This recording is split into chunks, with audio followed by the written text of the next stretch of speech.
Halo teman-teman, balik lagi di Financial Post bareng gua Ardia. Di kesempatan ini gua bakal ngebedah gimana eksekutif sering banget dibohongin sama laporan keuangannya sendiri. Laporan balance 100% itu cuma ilusi. Jadi balance di atas kertas bisa aja cuma rekayasa jurnal penyesuaian tanpa adanya underlying aset yang real, yang nyata.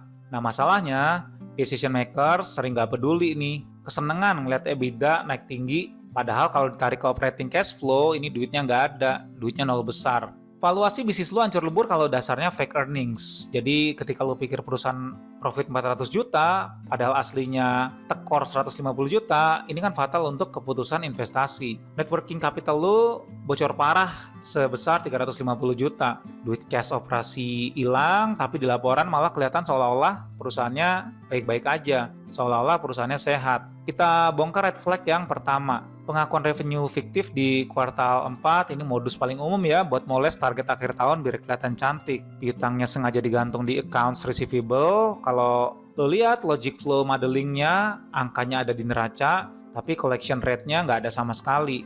Lo lihat grafik divergence ini ya, revenue dilaporin naik tinggi di kuartal 4, tapi actual cash malah nyungsep yang masuk. Nah ini penyakit data structure yang nggak nyambung. Yang paling bikin kesel lagi, bos-bos lo di atas pada panen bonus gede ya karena KPI nyantol di EBITDA fiktif. Nah yang nanggung pemegang saham yang berdarah-darah. 300 juta selisih ini murni buatan akuntansi. Di data aktual, angka ini harus kita hapus biar model keuangannya benar. Lanjut red flag yang kedua, trik klasik akuntan nakal nih.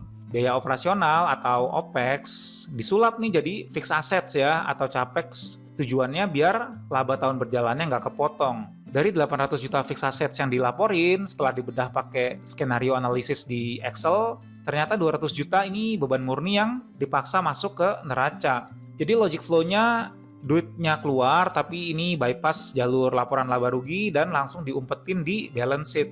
Ini manipulasi data structure. Kita koreksi jurnalnya, fixed assets kita kredit 200 juta dan angkanya kita debit balikin ke habitat aslinya, operating expenses. Nah ini jadi jeblok kan labanya sekarang. Angka 200 juta ini kedepannya bakal jadi bom waktu. Kalau didiemin beban depresiasi tahun-tahun ke depan bakal hancur lebur. Sekarang kita masuk red flag yang ketiga. Kalau ini murni kriminal, duit keluar dicatat seolah-olah beli inventory.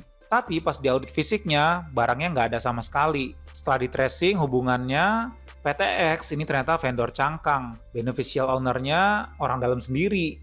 Ini ada conflict of interest. Jadi duit perusahaan disedot mulus. Nilai 50 juta ini harus kita kredit keluar ya dari inventory dan langsung didebit jadi kerugian akibat fraud atau extraordinary loss. Jadi ini dengan ini net income makin hancur. Hasil akhirnya total aset lo yang tadinya dilaporin di 1,7 miliar, aslinya ternyata cuma 1,15 miliar setelah modelnya dibenerin. Buat bongkar ini biasanya gue pakai Python ya buat narik dan cleansing, tapi modelingnya tetap ada di struktur Excel yang gue bangun. Nah dari koreksi laba yang hancur tadi, ini ada efek domino yang langsung ngehajar ekuitas. Di Excel, semua ini harus nyambung logikanya. Laba rugi yang berdarah-darah langsung diserap sama retained earnings. Ini esensi three statement modeling gue ya. Jadi ketika laporan laba rugi berubah, balance sheet lu juga harus ikut goyang otomatis. Dan statement of cash flow yang jadi penengah ya, jadi wasitnya. Kalau manual, ribet nih ngecek ginian. Nah, lihat sendiri nih anjloknya, ekuitas yang dilaporin 900 juta, pas kita bongkar aslinya cuma sisa 350 juta. Ini kan ilusi dari akuntansi ya, ilusi pembukuan yang bikin banyak investor bodong masuk ke jurang nih. Nah, audit forensik ini mainnya di data structure. Lu bandingin aja ledger, accounts receivable sama rekening koran. Ketemu tuh jurnal-jurnal penyesuaian fiktif yang dibikin bos-bos buat nipu auditor.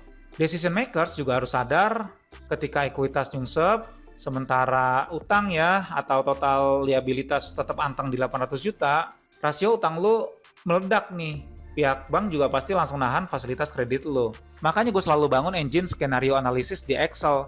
Lu tinggal klik toggle, langsung kelihatan bedanya skenario kalau piutang fiktif itu dikeluarin semua dari model. Nah lu perhatiin rasio debt to equity-nya nih loncat dari 0,8 jadi 2,2 sekian ya. Kalau struktur modal lu udah kayak gini, lu bukan lagi ngembangin bisnis, tapi lagi kerja paksa buat bayar bunga bank. Retained earnings minus 150 juta, ini realitanya ya, realita pahitnya nih.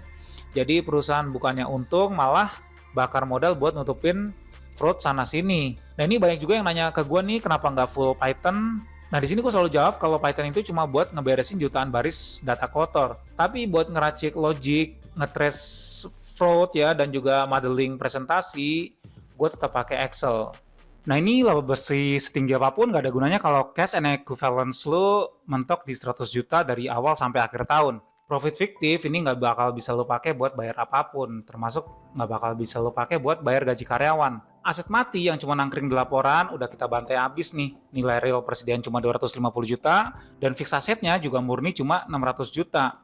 Sisanya sampah akuntansi. Jadi kalau kita lihat post audit compositionnya, ini aset real perusahaan totalnya 1,15 miliar. Ini emang lebih kecil tapi seenggaknya datanya murni tanpa manipulasi akuntansi. 3 red flag ini, piutang tanpa collection, beban yang diakui sebagai aset tetap, dan juga vendor titipan orang dalam, ini bisa kebongkar cuma dari ngerapihin flow data ke dalam Excel model ya yang benar.